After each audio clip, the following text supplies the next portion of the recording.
बाबुया खेतर मां बाटे भाई ने घोड़ो आवे हलाम जे बाबुया खेतर मां बाटे भाई ने घोड़ो आवे हलाम जे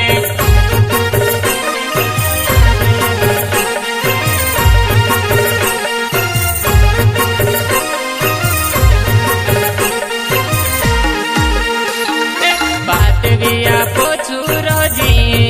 भाई ने घोड़ो आवे हलाम जे बातविया पोछू रोजी भाई ने घोड़ो आवे हलाम जे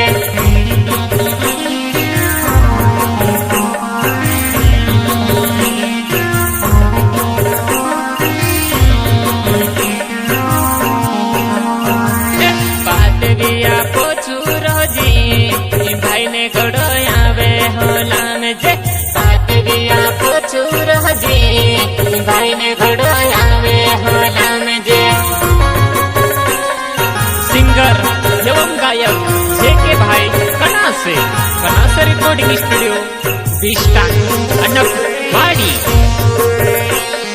गीत गाने को फरमाइश करने वाले सर्जन कनासे।